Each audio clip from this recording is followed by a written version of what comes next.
Oke, yang pertama tentu dosen pembimbing ya.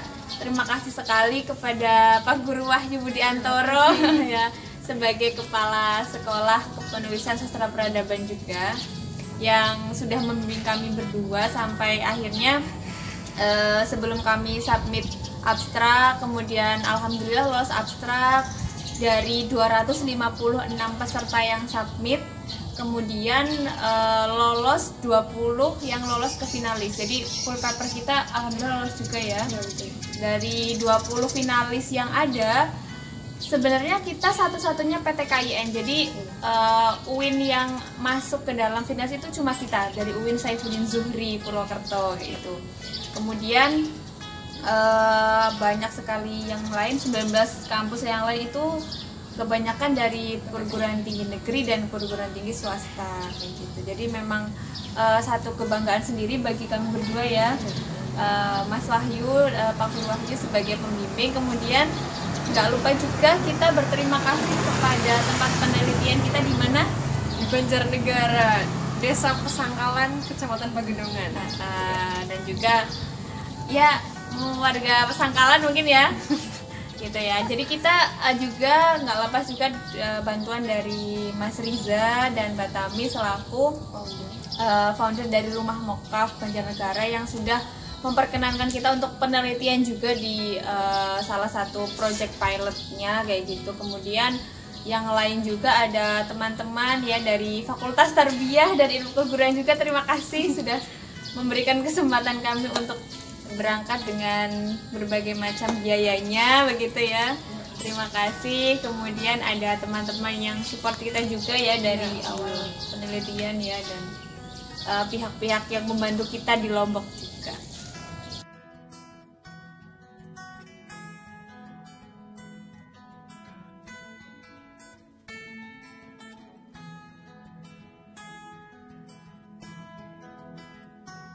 Proses kreatif ini versi saya ya, berarti menulis karya tulis.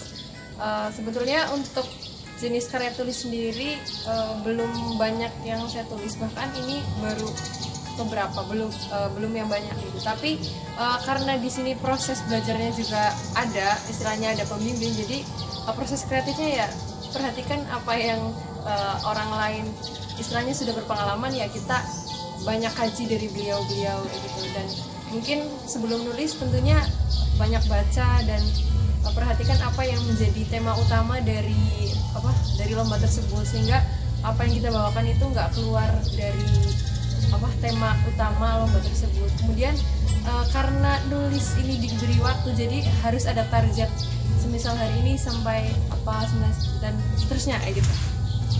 Itu kalau dari saya. Oke, kalau dari saya sendiri, sebenarnya proses kreatif yang kita awalnya bangun adalah kita melihat kondisi di lapangan sih seperti apa gitu.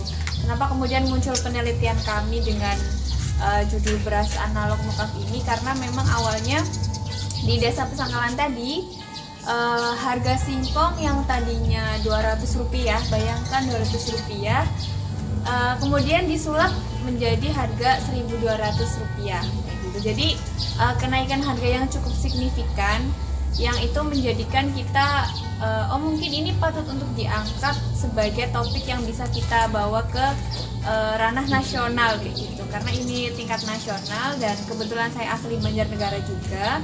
Jadi ada nilai-nilai pemberdayaan di dalam kepenulisan kita juga, termasuk kebaharuan ya. Ya, betul. Kebaharuan gimana?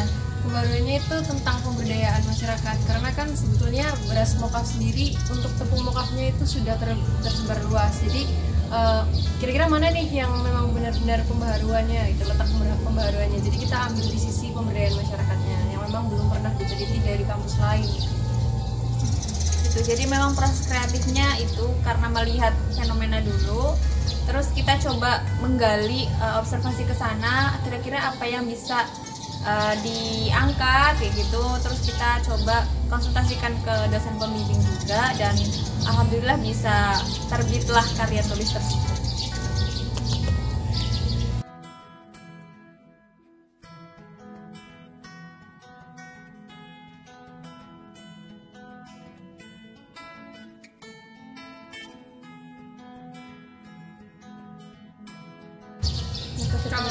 Iya betul. Kalau dari saya sendiri tentunya itu tadi metode penelitian. Beberapa tim mungkin bukan mungkin ya, memang banyak yang salah di bagian metode penelitiannya. Entah itu kurang tepat atau mungkin ya jelas kurang tepat dengan apa penelitian yang dilakukan. Gitu. Dan apalagi mungkin dari sana Ya kalau kesalahan sebenarnya tadi yang pertama metode penelitian ya, karena kadang-kadang ada tim-tim ya, termasuk kami sendiri kemarin juga sempat dikritik terkait metode penelitian juga, dan juga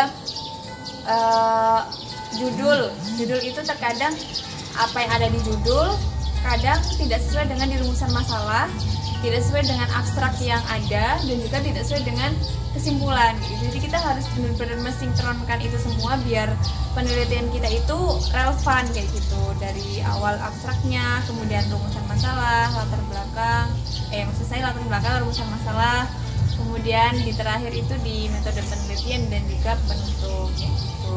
Dan kebanyakan dari peneliti juga kurang memperhatikan di situnya, jadi kayak rumusan masalah sama hasil penelitian itu nggak sinkron kayak gitu loh, beda gitu. Itu yang sering kali terjadi di penelitian karya tulis gitu. Selain itu juga kadang penulis itu masih bertele-tele terkait bahasa. Kita kadang mau ngomong A, tapi kita A sampai Z itu diomongin semuanya kayak gitu, jadi nggak sampai ke poinnya. Harusnya bisa satu paragraf ada udah sampai ke poin, tapi kita bertele-tele, akhirnya kita di paragraf kelima misalkan baru sampai ke poinnya, seperti itu.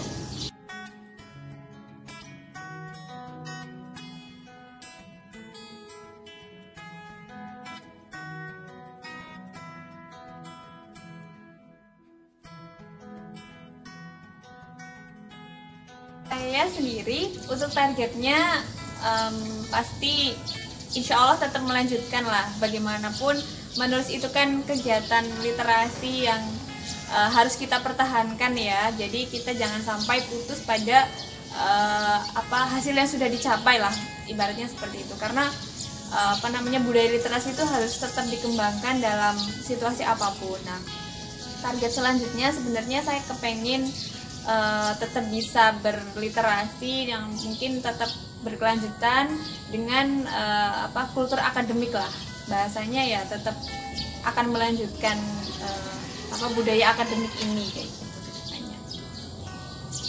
Kalau untuk saya sendiri targetnya seenggaknya dengan peraihan hasil kayak gini saya bisa lebih semangat lagi tentunya, entah itu bisa konsisten menulis satu garis setiap hari, atau mungkin satu paragraf setiap hari, atau mungkin bisa memperbaiki apa yang kemarin kelihatannya salah kayak gitu. Jadi artinya tetap terus belajar dan banyakin baca supaya bisa mempertahankan ya memang hobi nulis kayak gitu. Dan target, karena saya masih semester pertengahan, jadi masih ada beberapa kegiatan yang sudah menjadi target. Doakan saja semoga di ajang pionir nanti, sekarang namanya OASE, untuk debat bahasa Inggris semoga bisa juara, amin. Untuk IPBM kemarin karena baru sempat sampai ke quarter final, jadi semoga bisa membawa nama Winsaizu lebih baik, amin.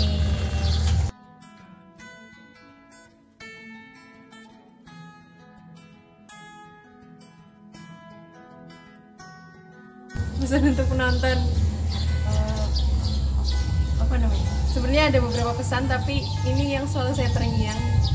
Kalau kata Hijaben itu, hidup itu bukan soal menuai apa yang kita tebar ya. Kamu tebar aja, nanti pasti balik lagi kok. Dan apa yang menjadi passion kita, udah baiknya kita ikutin selagi itu baik gitu. Gitu sih.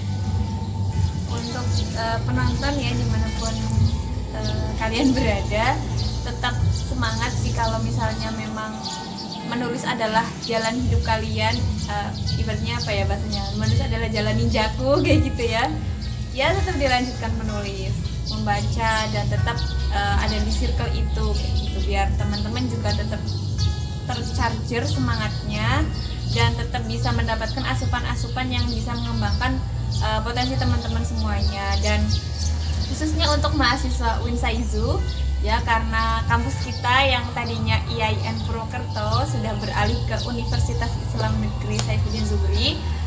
Pesan saya tetap tingkatkan literasi ya, karena saya rasa mahasiswa Winsaizu masih perlu sangat ditingkatkan dalam literasinya ya, terkait diskusi ataupun membaca ataupun apalagi terkait penelitian ya, yang pasti karena memang kita sudah universitas, kita akan lebih heterogen lagi, dan pasti kajian-kajian penelitian itu akan lebih banyak kayak gitu, dan teman-teman Winsaizu bisa berprestasi lewat itu semua. Itu sih, tetap semangat.